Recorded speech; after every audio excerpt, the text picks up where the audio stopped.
डिसेंबर महिन्याच्या हप्त्याच्या वितरणाची सुरुवात, सन्मान निधीच्या वितरणाची सुरुवात आपण आजपासून करत आहोत आणि साधारणपणे 9 ऑक्टोबर रोजी आपण शेवटचं डीबीटी केलेलं होतं आणि त्यावेळेला जवळपास 2,34,00,000 पेक्षा अधिक महिलांना आपण या योजनेअंतर्गत लाभ दिला होता।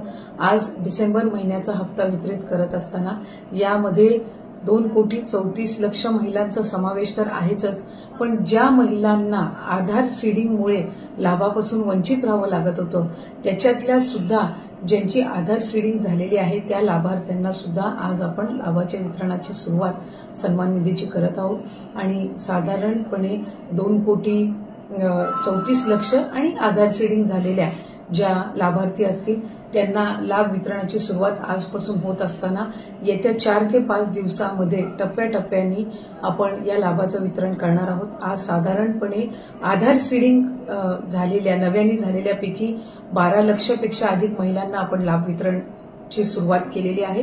67 लाखापेक्षा अधिक महिलांना आज आपण पहिल्या दिवशी लाभ वितरित करत आहोत। असंच उद्या, परवा आणि आणखीन पुढचे 2 दिवस असे 4 दिवस रोज महिलांना लाभ वितरण करण्यात येईल आणि अशा पद्धतीनं 2,34,00,000च्या पुढच्या ज्या आहेत अशा पद्धतीनं आपण त्यांना लाभ वितरण करणार आहोत।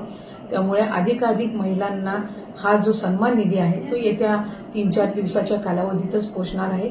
माझी सर्व माता भगिनींना मनापासूनची विनंती आहे की आपल्याला लाडकी बहीण योजनेचा लाभ राज्याचे हे 3 लाडके भाऊंच्या माध्यमातून मिळतच आहे, पण याचा आपल्या पुढच्या ज्या उद्योगधंद्यांसाठी असेल, आपल्या वैयक्तिक जीवनामध्ये आरोग्यासाठी असेल, आपल्या कुटुंबासाठी असेल, स्वतःसाठी याचा निश्चितपणाने आपण योग्य तो वापर करावा। आपल्या सगळ्या जणींना नवीन वर्षाच्या सुद्धा मी मनापासूनच्या शुभेच्छा देते। धन्यवाद।